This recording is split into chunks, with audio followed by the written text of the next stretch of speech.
दिशा में हम प्रयासरत भी हैं और आप लोगों ने उस दिन अपनी जो डिमांड रखी कैलेंडर की तरफ भी बढ़ रहे हैं, लेकिन जो बेसिक चीज़ है, जो मेरे पास पद हैं हम उन्हीं पे कैलेंडर जारी करेंगे। जो अध्याचन मेरे पास वर्तमान में, मैंने आपको उस दिन भी अवगत कराया था, आज भी अवगत करा रहा हूँ। जो मेरे पास अध्याचन नहीं है उसके विषय में कैसे कार्रवाई मैं कर सकता हूँ, सर। पहली चीज़। दूसरी चीज़, रही बात आप टीटी की बात कर रहे हैं या जो भी है, उसके लिए आपने पहले भी हमसे कहा, उसके क्रम में हमने संबंधित विभागों को पत्र लिख दिया है और पत्र जा चुका है।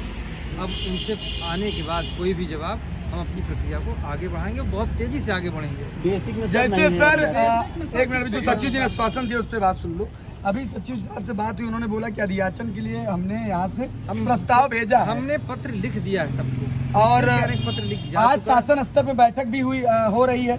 मैडम शासन स्तर की बैठक में भी गई है, शासन में है मैडम जी, और वो खुद बहुत गंभीर है इस प्रकरण को लेके। अध्यक्ष महोदया और सचिव साहब लगातार मॉनिटरिंग कर रहे हैं और आप लोग बिल्कुल कतई न परेशान हुए। देखिए शासन गंभीर है, इसलिए हम लोगों की पूरी सकारात्मक सोच है कि हम लोग अच्छे से अच्छा अपना बेहतर आप लोगों के लिए कर पाएँ।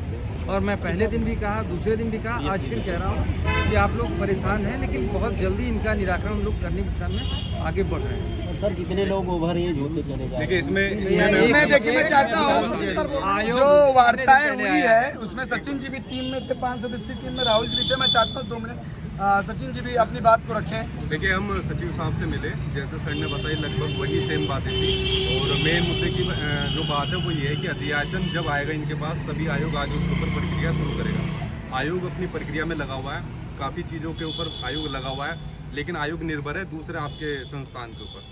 जब तक उनकी तरफ से अध्याचन नहीं आएगा तब तक आपकी ये भर्ती प्रक्रिया का प्रोसेस आगे नहीं बढ़ेगा। जो आप लोग यूपी टेट, सुपर टेट, चाहे बेसिक हो, जूनियर हो, जिस भी भर्ती की बात कर रहे हो वो आपके दूसरे विभाग के ऊपर निर्भर है। जब अध्याचन आ जाएगा उसके ऊपर काम शुरू हो जाएगा, वो चीज़ें कैलेंडर में क्रमवाइज आपके लिख दी जाएगी। सर ये हमारे पास कोई बेस नहीं है, कैसे उस पर काम करें। अच्छा एक और पार्टी बोले हैं, जैसे कि सर वहाँ पर कि आप लोगों को जल्दी से जल्दी जो होगी, हम लोग अपने स्तर से लगे हैं, जितने जल्दी हो सके हम लोग इसको तुरंत करवाएंगे।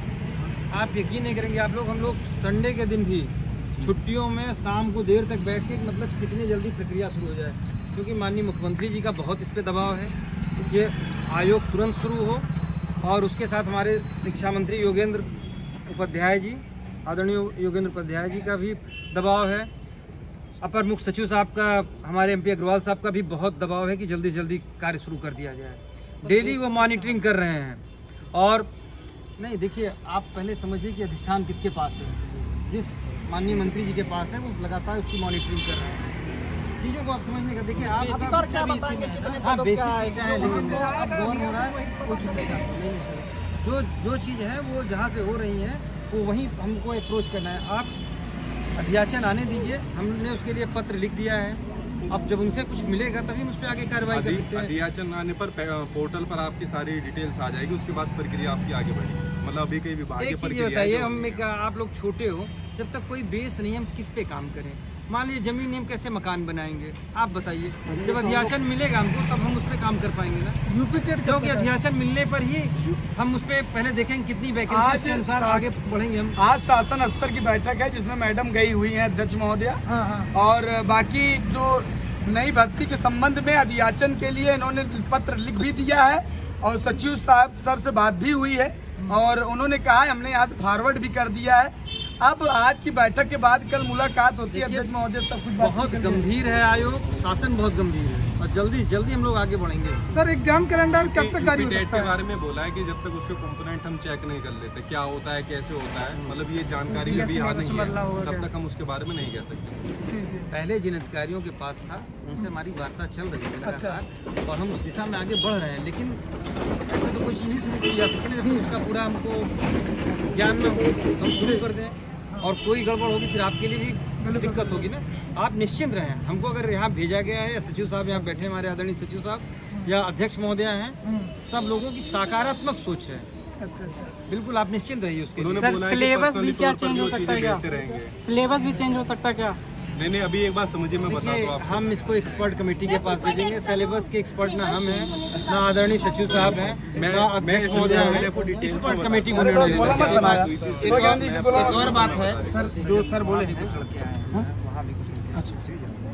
देखिए, जो बातें आज वहाँ हुई है, मैंने स्पष्ट रूप से आज 5 सदस्यीय टीम में जो बातें हुई, मैंने बाहर इसलिए उप सचिव जी को बुला करके इसलिए पूछवाया गया, आप सबके बीच में बताया गया, क्योंकि सोशल मीडिया में बहुत सारी भ्रामकताएं फैल रही है, जिसको लेकर के आज स्पष्टीकरण करना बहुत अत्यंत आवश्यक था। आप लोगों के सामने किया गया है, लड़कों के सामने इसलिए मैंने चाहा कि वरिष्ठतम में 3-4 वरिष्ठतम सदस्य के रूप में चले और वहाँ वार्ता जो हो वो एकदम स्पष्ट रूप से आप सबके बीच में आनी चाहिए। जो लाखों छात्र परेशान है 6 वर्ष से भर्ती न आने से, वो चीज एकदम क्लियर हो जाए। इसी के साथ ये ज्ञापन एक बार पुनः मैं उप सचिव सर को मैं सौंप रहा हूँ। मैं चाहता हूँ थोड़ा देर रुक जाओ। जो है गेस्ट आप सर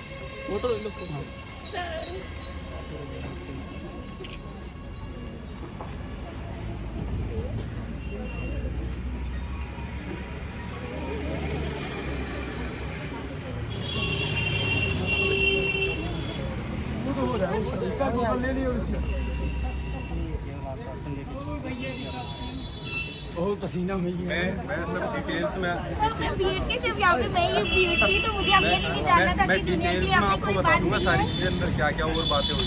हाँ, अपना अलग से भी बात किए हैं, आए थे अपना थैंक यू सो मच, आपके जो मेरा डीएड क्लियर हो गया, थैंक यू।